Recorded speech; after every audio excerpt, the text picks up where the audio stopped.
নির্বাচন নিয়ে খেলতে মমতা বন্দ্যোপাধ্যায় বরাবরই ভীষণ ভালোবাসেন, সেটা আমরা আগেও দেখেছি।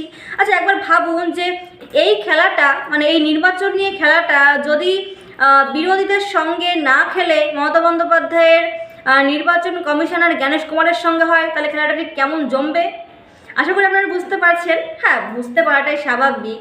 তো খেলাটা হচ্ছে ভয়ঙ্কর খেলা। নির্বাচন কমিশনারের সঙ্গে মমতা বন্দ্যোপাধ্যায় ভয়ঙ্কর খেলা খেলছেন। আচ্ছা, মমতা বন্দ্যোপাধ্যায় খেলছেন বলাটা ভুল হবে, কারণ খেলার বারবার দাম কিন্তু সব নির্বাচন কমিশনারই দিচ্ছে। মমতা বন্দ্যোপাধ্যায় দাম দিচ্ছে, তবে সেটা খুব একটা কিন্তু কাজের হচ্ছে না। মানে মমতা বন্দ্যোপাধ্যায় প্রত্যেক দানে মাত খেয়ে যাচ্ছেন। আচ্ছা, কী করে খাচ্ছেন সেটা বলি। তো প্রথমেই বলবো যে আপনারা জানেন যে তৃণমূল কংগ্রেসে মমতা বন্দ্যোপাধ্যায় কাজের লোকের থেকে বেশি কাছের লোকেদেরকে বেশি প্রায়োরিটি দেয়, বেশি পরিমাণে গুরুত্ব দেয়। কিন্তু সেখানে এখন যেটা আমরা দেখতে পারছি যে নির্বাচন কমিশনার এমন দাম দিচ্ছে, মানে মমতা বন্দ্যোপাধ্যায়ের কাছের যাদেরকে মমতা বন্দ্যোপাধ্যায় বেশি গুরুত্ব দেয়, সেটা প্রথমেই বললাম, মানে মমতা বন্দ্যোপাধ্যায় খেলার সঙ্গী, যাদেরকে নিয়ে মমতা বন্দ্যোপাধ্যায় খেলতে ভালোবাসেন, যাদের জন্য মমতা বন্দ্যোপাধ্যায় বারবার খেলায় দিচ্ছেন, তাদেরকে টার্গেট করছে নির্বাচন কমিশনার জ্ঞানেশ কুমার। আচ্ছা, আমি একটু ডিটেলসে বলি, তাহলে আপনারা ভালো করে বুঝতে পারবেন। এবং এই ভিডিওটা কিন্তু ডেফিনেটলি শেয়ার করবেন, কারণ ভিডিওটা কিন্তু ভীষণই গুরুত্বপূর্ণ এবং আপনি জানতে পারছেন, এবং আপনার সঙ্গে সঙ্গে আমাদের পশ্চিমবঙ্গের প্রত্যেকটা মানুষকেও জানার সুযোগ করে দিন। তাই একটা শেয়ার কিন্তু অবশ্যই করবেন। তো প্রথমেই বলি যে নির্বাচন কমিশনার কি টার্গেট করছে। প্রথম টার্গেট করেছে নির্বাচন কমিশনার এই যে সমস্ত অবসরপ্রাপ্ত, মানে যারা অবসর সরকারি চাকরি করতো তারা অবসর নিয়েছেন, কিন্তু অবসরের পরেও মমতা বন্দ্যোপাধ্যায় তাদের বিভিন্ন কাজের সঙ্গে নিযুক্ত করেছেন। মানে ভাবুন একবার যে অবসরের পরও মমতা বন্দ্যোপাধ্যায় বিভিন্ন আধিকারিকদের বিভিন্ন কাজের সঙ্গে নিযুক্ত করেছেন। তাদের প্রত্যেকের তথ্য চাইছেন নির্বাচন কমিশনার জ্ঞানেশ কুমার। তাদের প্রত্যেকের তথ্য খতিয়ে খতিয়ে দেখবেন, তাদের প্রত্যেকের কেস হিস্ট্রি দেখবেন, এবং সবথেকে বড় বিষয় যেটা, যে এর মধ্যে কিন্তু আইএএস আইপিএসদেরও নাম আছে। এছাড়াও এই যে আমি বলি যে অবসরের পরেও যে সমস্ত সরকারি পদে এখনও পর্যন্ত নিযুক্ত আছে যে সমস্ত আধিকারিকরা, সরকারি কর্মী বলাটা ভুল হবে, কারণ তারা তো অবসর নিয়েছেন, কিন্তু মমতা বন্দ্যোপাধ্যায় তাদেরকে জোর করে রেখে দিয়েছেন খেলার জন্য। তো তাদের মধ্যে দেখা যাচ্ছে যে হরিকৃষ্ণ দ্বিবেদী বলে একজন আছে, যিনি আগে ছিলেন মুখ্য সচিব, কিন্তু এখন হয়েছেন অর্থ দপ্তরের উপদেষ্টা। এবং পরে রয়েছে মনোজ পন্থ, যিনি ছিল আগে মুখ্য সচিব, কিন্তু এখন রয়েছে যে মুখ্যমন্ত্রী উপদেষ্টা। তারপরে রয়েছে যে আলাপন বন্দ্যোপাধ্যায়, ইনি ছিলেন মুখ্য সচিব, মানে ইনিও মুখ্য সচিব ছিলেন, কিন্তু এখন রয়েছে প্রধান উপদেষ্টা।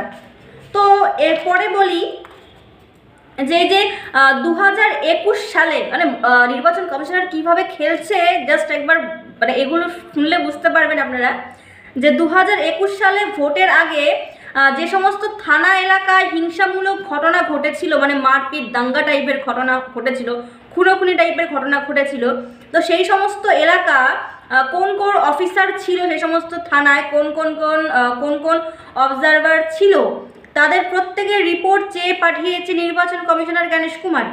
এবং এদের সমস্ত রিপোর্ট তার কাছে, নির্বাচন কমিশনারের কাছে কিন্তু অলরেডি পৌঁছে গেছে।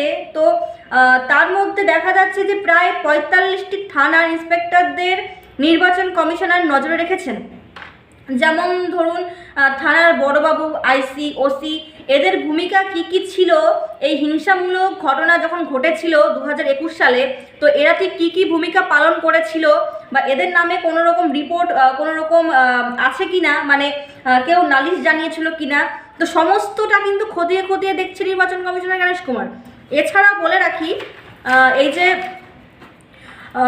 72 ঘন্টা, আচ্ছা 72 ঘন্টা বলাটা ভুল হবে, কারণ প্রায় 4 দিন হয়ে গেছে, 3 দিন নয়। তো আমি আগের 3 দিনের ঘটনার কথা বলি যে কি এই 3 দিনে নির্বাচন কমিশনার মমতা বন্দ্যোপাধ্যায়ের সঙ্গে, মমতা বন্দ্যোপাধ্যায়ের কাছের লোকেদের সঙ্গে ঠিক কিভাবে খেলেছেন।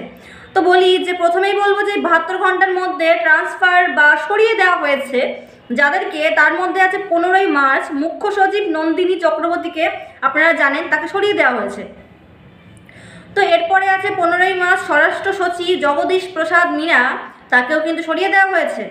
তারপরে আছে কলকাতা পুলিশ কমিশনার সুপ্রতিম সরকার, তাকেও সরিয়ে দেওয়া হয়েছে। 16ই মার্চ আছে রাজ্য পুলিশের ডিজি পীযূষ পাণ্ডে, তাকেও কিন্তু সরিয়ে দেওয়া হয়েছে। মানে বুঝুন একবার যে মমতা বন্দ্যোপাধ্যায় খেলার একদম বড় বড় সঙ্গী, তাদের প্রত্যেককে নির্বাচন কমিশনার টার্গেট করে সরিয়ে দিয়েছে, যাতে এবারের খেলায় মমতা বন্দ্যোপাধ্যায় একদম গো হারে। আর সেটা কিন্তু আমরা দেখতে পাচ্ছি, চারিদিকে যে হাওয়া আবহাওয়া বুঝতে পারছি আমরা, তাতে মমতা বন্দ্যোপাধ্যায়ের খেলা যে এইবার এই 2026 শেষ, সেটা বোঝা যাচ্ছে। আশা করি আপনারা বুঝতে পারছেন। আচ্ছা, তো পরে বলি যে রাজ্য এখানে আছে এডিজি মানে আইন শৃঙ্খলা বিনীত গোয়েল, তাকে পর্যন্ত সরিয়ে দিয়েছে, আপনারা সবাই জানেন। তারপরে আছে যে 12 জন এসপিকে সরিয়ে দেওয়া হয়েছে। তারপরে আছে যে 17ই মার্চ 4 জন পুলিশ কমিশনারকে সরিয়ে দেওয়া হয়েছে। মানে আমি শুধু ডেটটা বলছি যে কোন কোন ডেটে কী কী হয়েছে, আপনারা বাস বুঝুন যে কীভাবে নির্বাচন কমিশনার খেলছে মমতা বন্দ্যোপাধ্যায়ের সঙ্গে। তো এরপরে আছে যে উত্তর ও দক্ষিণবঙ্গের এডিজি মানে আইন শৃঙ্খলার দায়িত্বে যারা থাকেন তাদেরকে সরিয়ে দেওয়া হয়েছে। তারপরে আছে 17ই মার্চ কলকাতার ডিসি সেন্ট্রাল ইন্দিরা মুখোপাধ্যায়কে সরিয়ে দেওয়া হয়েছে। বুঝুন একবার কীভাবে খেলছে নির্বাচন কমিশনার। তারপরে আছে যে 18ই মার্চ 5 জন ডিআইজি লেভেল অফিসারদের সরিয়ে দেওয়া হয়েছে। 18ই মার্চ 13 জন জেলা শাসককে সরিয়ে দেওয়া হয়েছে। মানে প্রতিটি জেলা শাসকদেরকে সরিয়ে দেওয়া হয়েছে। মানে 13টি জেলার এই পর্যন্ত মানে 18 তারিখ পর্যন্ত 13টি জেলা শাসকদেরকে নজরে রেখেছিল নির্বাচন কমিশনার, তাদেরকে সরিয়ে দেওয়া হয়েছে। আরও জেলা শাসকদের সরিয়ে দেওয়া হয়েছে। তো জানতে পারবেন কলকাতা, এটা হচ্ছে আজকে যে আপডেটটা আমরা পাচ্ছি যে কলকাতা পুরসভার কমিশনারকে বদলি করে দেওয়া হয়েছে ভোটের আগেই।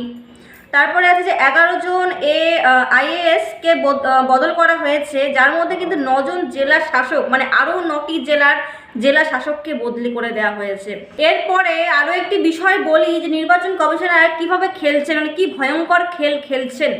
তো আপনারা জানেন যে প্রতিবার ভোটের আগে যে বা ভোটের পরে যে হিংসামূলক কাজগুলো আমাদের পশ্চিমবঙ্গে হয়, যেমন ভোট না দিতে দেওয়া বা ভোটের সময় বহিরাগতদের আগমন, মানে বহিরাগতরা এসে আমাদের ভোটে বাধা দেয় বা ঝামেলা সৃষ্টি করে, তো এছাড়া অ্যাটাক হয় যেগুলো হয়, তো এগুলো যাতে না হয় বা এগুলো যদি হয়েও থাকে, যদি হয় তাহলে যাতে ভোটটা আবারও হয়, মানে যদি এই টাইপের কোনো ঘটনা ঘটে তাহলে তার জন্য এই সমস্ত কাজ হলে আপনারা অভিযোগ জানাতে পারেন ডাইরেক্ট নির্বাচন কমিশনারকে।